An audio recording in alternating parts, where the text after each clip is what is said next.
What's going on, guys? Welcome to another episode of Smash JT. I just finished putting together an article talking about my thoughts for the Shesez SOS call, asking his community to basically support him financially through these tough times. And it's one of those situations that I struggle to come to a conclusion on if I should even make a video talking about this because it's such a divisive topic.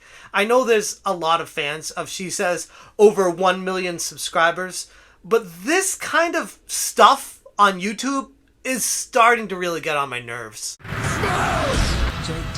Hit that subscribe, give me a like, and check out smashjt.com. Once I put this article published, it will be live, and I'll have the link in the description below talking about my thoughts for this situation. Many of you may not have even seen the video yet. This is going to be something a lot of people are talking about, though. It's an SOS call to his community because his numbers on YouTube are just not good anymore. And I mean, I want to try to get everything out the best I can here. I've had a couple interactions with Shesez like 3 years ago on Twitter. It's been a while. And each interaction was genuine and kind. And he strikes me as a really good person. Not unlike Gerard. I don't mean to pile them together, but you'll see what I'm getting at in a little bit here.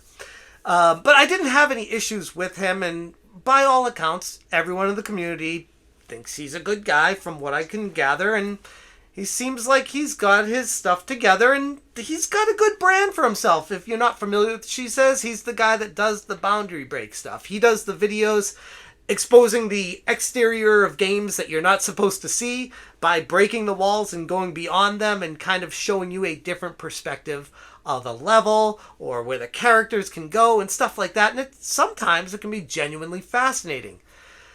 But unfortunately, according to him in this video, the YouTube algorithm, which I guess people always blame when crap hits the fan. Oh, it's the algorithm. It's changed. It used to be so much better. And now it's not. And now, because I built everything up to be one thing and the algorithm changed, supposedly, everything else has to fall by the wayside and falls apart because of that. And it's not my fault. I changed my life for this and it's just not working. But I feel like sometimes the algorithm is used as a get out of jail free card, as a, hey guys, it's not my fault, it's something else. So if the game isn't a surefire hit with your audience, the YouTube algorithm reads all that stuff and kind of decides over time if my content is worth pushing out to random new people. And I want to take a different perspective with this video, where yes, the algorithm definitely does fluctuate and definitely impacts your channel on getting views from people that otherwise would not see it. And there is definitely something to that. I don't want to completely discount it. But ultimately, you got to take accountability here. You have a channel of over 1 million subscribers. And when I checked on your account, the past 7 videos or so, looks like you're getting somewhere between 100 and 250,000 views per video. Which, for those that aren't in YouTube, probably don't understand the finances that equate to that. It's pretty decent money. It is. Except for the part that you look at, 3 months ago, 2 months ago, 1 month. Like, if you're getting this once a month and it's your full-time job, yeah, you're gonna be hurting. Like, that's understandable. I get it. But you also have other means of income. And that's where my frustration comes in here. My channel does have a join button. Full disclosure. I don't think, ever promote it. And if I did, it was like when I launched it. And that was it. Like, it's there. And if people want to join it, cool. Like, if you don't, cool. I literally don't care. It's very kind of you, but it doesn't impact anything beyond someone giving me a monthly tip. And I like that and I appreciate it. But it's definitely not like, I need this to survive or else I'm not going to be doing YouTube anymore. And I think right there is the problem, the perspective that a lot of YouTubers have garnered over the years. So for the first time ever, I've set up YouTube memberships, if I remember the name of that correctly. Yeah. There's a lot of great perks that were never on the Patreon, and I'm going to be doing a lot more to try to advertise the memberships going forward. One thing I'd say to this entire situation when I look at the output of videos here is, if YouTube is your full-time job, which you say it is in your video, instead of the outreach to your viewers, the people that watch your stuff, and asking them for money to keep going, it's just so cringy. It is. It's not a good look. It's the last thing a creator should ever have to do in times of need. And maybe, which is where I'm getting at with this, maybe that's where you're at right now, where you're at your wit's end. You feel like you've tried everything else. Nothing else worked. So now you're appealing to your audience to save your channel. Okay. I've seen it too many times. Top Hat Gaming Man, Lady Decade come to mind, that are just like super scammers that lie to their audience about their situation, in my humble opinion, to garner sympathy, to get people to subscribe, to donate, to give them money by telling them stories, even though, by the way, they're together in real life, last I checked, but they don't like to make that a big thing, and they both act exactly the same on YouTube, and they do these kind of things, and maybe I'm showing a little bias here, because I'm letting that filter into my feelings for you here, she says, where I don't trust them at all. And then I see the Gerard situation, and now I don't trust him at all. And then I do all this research on other charities, and I don't trust anything at all. And then the timing of your video right before Christmas is atrocious. Like, this is the time that a lot of people are struggling, are financially just at their wits' end.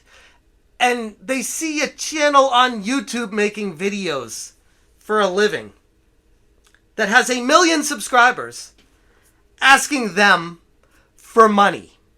Like, it irks me to no end. It really does burn me up inside. And I know that's not your intention, but that's the end result that I, as a viewer, got. When I was watching your video, I was just getting filled with rage. I'm just like, no, dude. Like, no, don't do this. This is not a good look. Especially when I look at your video output and I'm like, that's embarrassing. Like, a video every 2 to 3 weeks, every week, that's not gonna cut it. You have 1 million subscribers. You need to work harder or work smarter. Adjust to the algorithm, to what you think it is. Like you say in your video, I've had some people high up that it's focusing on the shorts. That's the direction YouTube is going, and it just doesn't fit my content. Their insider information is telling them that it's because YouTube is pushing shorts, short form content, to compete against the juggernaut, the king of short form videos. And as a result, it's pushing out veteran content creators that make long form content.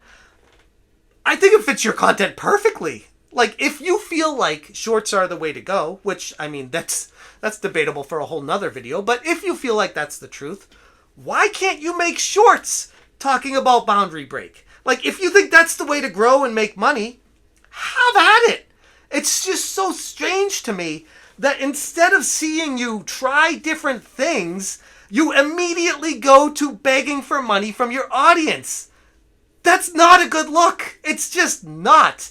And as far as the people on your video right now, when I check, we got, most people are liking it. You got 4.1 thousand likes to 86 dislikes. But here's the thing. I don't really care.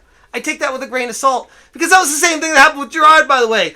They have so many fanboys, these gigantic 1 million+ sub channels, where you could be like, I killed my parents, and they'd be like, oh, cool, bro, I love your videos. Like, it doesn't matter with these people initially. I think what we realized with the Gerard situation is you need to have time to digest this, and eventually people are going to come around and be like, ugh, no, like, that's not a good look. It's a bad take. It's brutal for your brand. Like, I wish you talked to me before you published this video. Like, that's what I was, when I saw this and I was watching it, I was like, man, if he just like hit me up, even though I don't talk to him, I just wish he talked to someone that would be like, shake sense into him, be like, no, like it may help you in the short run. And you may garner some sympathy from your audience, and you may, most likely, get a big bump on your Patreon and your I don't even know what you call it, your join. Like, cool. But long term, that's not sustainable either, and people will eventually start falling off again, and you're gonna find yourself in the same damn predicament. And I look at it like, I look at the output. I get it. Like, it's a very niche thing that you do. But if it's not making the money for you, that's like reality telling you that you need to either change your formula or try something else. Because what you're doing may have worked at some point, and it may not just be the algorithm, it might just be society in general that also changes. It's not just the algorithm. That maybe you need to change your formula with it to keep up with the times. And that's just me being brutally honest and as nice as I can about it. I don't think that this is going to be a great thing for your channel. And more importantly, and what I care more about in the grand scheme of all of this, is how this makes all gaming YouTubers look. Where it's like, anytime there's a struggle, it's an immediate, can I have some money, please? Like, it's really tough for me. And this is the thing. It gives ammunition to all those, like, super cringe tiny channels. There's like, oh, yeah, they all beg for money. They all beg. This is what they do. It's like, they aren't all like this. But it seems like every day that goes by, it's like another one does it. And I'm like, don't. Just don't be that guy. Please don't be that guy. Like, if you were able to harvest your brand and build something out of it, you could become unstoppable. But that's on you. Like I said earlier, be accountable for your situation. And instead of blaming the algorithm and putting that burden on your audience, own it and fix it. Work harder and potentially work smarter and harder. But if it's still all not working, instead of making this kind of video, look for another job in reality that allows you the ability to balance this with your life. Because I know you love doing this. It's obvious you love doing this. I love doing YouTube too. It's obvious. Like, even if I'm not making money on YouTube, I'd still be making these videos. And I think you'd be the same way. The output would probably be a lot less. But I feel like when you're a creator, you just have to create. You have to make something. And it's not, at the end of the day, about the money. Which ultimately is why I have to make this video and call your ass out and be like, this ain't it. This ain't it. And I can't say that any nicer. I think I got everything out of me. I don't know. If I think of something else, I'll put it in the article, again, in the description. Check it out. But this kind of stuff's got to stop. It really does. This is an epidemic on YouTube between charity frauds and YouTubers begging for money and everyone just looking for a handout. It's so cringe. And no one's calling it out. None of the big channels will ever call it out because they think that they might have to do this at some point too. And if they call it out, then that video is going to ruin their ability to ever manipulate their audience to do this in the future to their own audience. It's a vicious cycle. But yeah, I guess those are my thoughts on the Shesez situation. A channel with 1 million subscribers that's hoping, instead of working harder or working smarter or trying alternative measures, is instead pandering to his audience for handouts. And I just can't. I can't. I'm going to leave it there. Thank you guys so much for watching. And as always, you stay smashing. So there's a lot of great benefits to be able to support me here on the YouTube platform. You don't even have to go anywhere. You can literally click the join button that's underneath this video and just support me there. If you just want to do a one-time contribution, of course, I have my PayPal link in the video description as well. And also, I'm finally selling the rest of my Shesez plushies. So if you ever wanted one of those and you felt like you missed the boat, I have a page set up now where you can buy one. So these are ways to help support me for now as I try to figure out what to do with the channel and sort of revitalize it. Smash JT. Smash JT.